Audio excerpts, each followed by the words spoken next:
السلام عليكم ورحمة الله. ماذا تتوقع ليلى عبد اللطيف لسوريا في عيد الأضحى 2026؟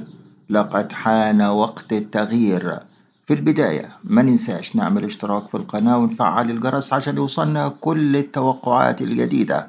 وأهلا ومرحبا بكم معنا في توقعات سيدة التوقعات ليلى عبد اللطيف لدولة سوريا، حيث تقول في بداية توقعاتها الجديدة في أحدث ظهور لها بأن المرحلة المقبلة من نهاية عام 2026 ستكون حافلة بالمساعدات والدعم الكبير لسوريا، حيث تقول أن الرئيس الشرع سيحصل على دعم كبير، هذا الدعم دعم دولي من أغلب الدول، وخاصة الدول العربية وخصوصا دول الخليج. وقالت أيضا ليلى عبد اللطيف: أرى أن العلاقة بين سوريا ومصر سوف تشهد تقاربا كبيرا، حيث يصب في مصلحة الاستقرار السياسي والأمن بين البلدين. نرى التعاون الكبير وتعاون أمني غير مسبوق بين الجيش اللبناني وأجهزة الأمن والمخابرات، وما بين الدولة السورية واللبنانية، مع تنسيق أمني كامل في عدة ملفات. حيث تنبأت ليلى عبد اللطيف أنه سيبرز الدور الكبير للواء حسن شقير مدير عام الأمن العام بالتنسيق مع الدولة السورية من خلال الجهود الجبارة التي سيقوم بها لحماية الأمن بين البلدين. قالت ليلى عبد اللطيف: أرى أن كل العوامل والتأييد الدولي والعربي سيحظى به الرئيس السوري أحمد الشرع في هذه المرحلة الصعبة، وخاصة الدعم الأمريكي يجعلني أقول أن الرئيس الشرع باق وثابت في الحكم، وأيضا يذهب بسوريا إلى بر الأمان.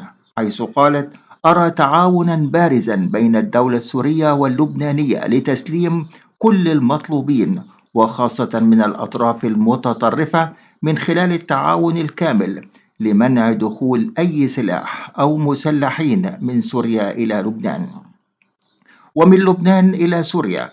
كما سنرى اتفاقا سياسيا وأمنيا يجمع القيادة السورية الجديدة والقيادة الدرزية والعلوية، مما سيفتح مرحلة جديدة من التفاهم والتعاون والاستقرار، والذي يصب في وحدة سوريا والسوريين. كما سنرى قوات سوريا الديمقراطية تحسم قرارها بالدخول إلى صفوف الجيش السوري وتنجح في حماية قرارها وشعبها خلال الفترة المقبلة.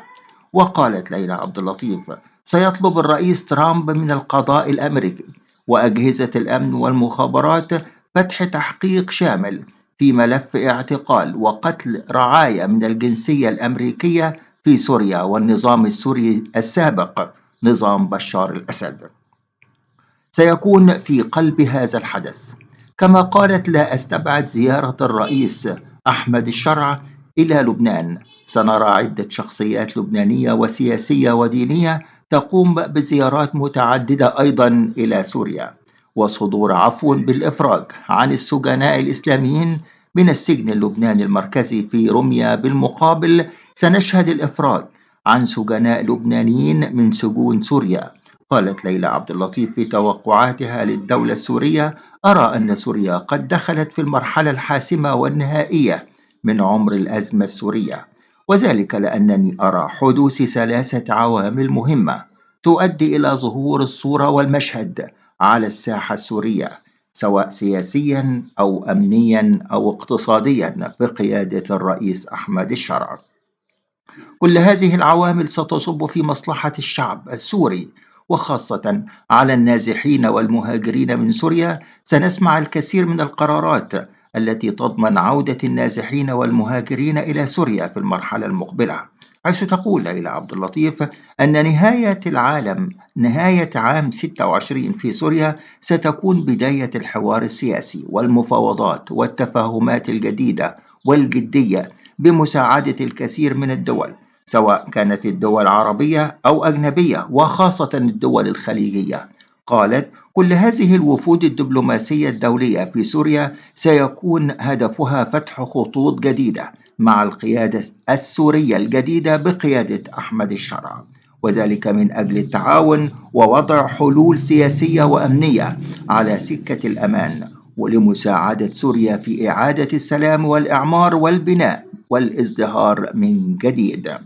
كما تقول ليلى عبد اللطيف من أبرز توقعاتها للفترة القادمة إن الوضع الأمني والسياسي والاقتصادي في سوريا سيبقى ويتراوح ما بين رياح الأمن وهواجس القلق، ومن هنا قالت: أرى موقفا أو قرارا بارزا ولافتا من القياد البارز السيد أحمد الشرع يفتح أبواب سوريا أمام طريق نهوض الدولة وتثبيت حكم القانون وحفظ الأمان وإنعاش الاقتصاد.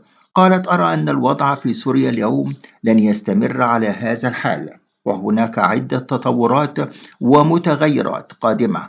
قالت: أقول أن كل الصعوبات لم تستطع أن تهزم سوريا وأن تسرق تاريخها العريق ومستقبلها الجديد، وكل هذه الصعوبات والمؤامرات على سوريا ستموت قريبا لكي تبقى وتعيش سوريا وتنهض من جديد.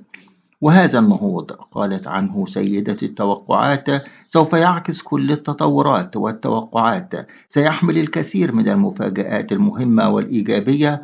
ومن أبرز توقعاتها أيضا قالت: أرى أن كل أعلام الدول العربية والغربية ستعود وترفرف من جديد، وخاصة على المقرات الدبلوماسية في سوريا، وخاصة لبنان وإيران. قالت: سنرى أيضا ذلك قريبا من خلال الأشهر القادمة.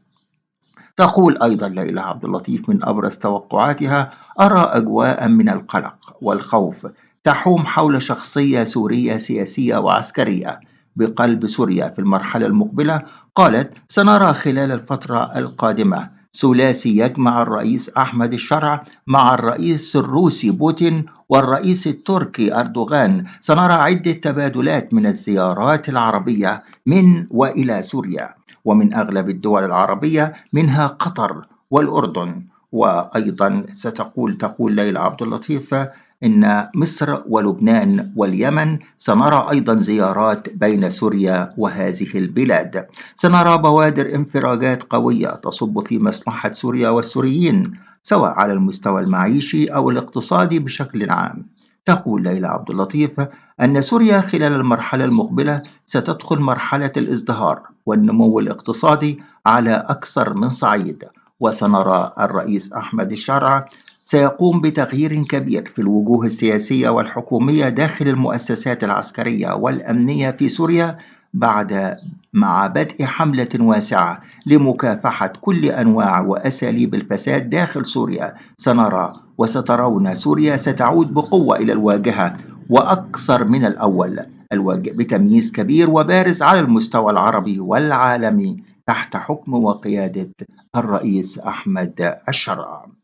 هذه هي بعض التوقعات التي قالت عنها ليلى عبد اللطيف، وذلك لدولة سوريا. إلى اللقاء في توقعات جديدة. ما ننساش نعمل اشتراك في القناة ونفعل الجرس عشان يوصلنا كل التوقعات الجديدة. شكرا لكم وإلى اللقاء.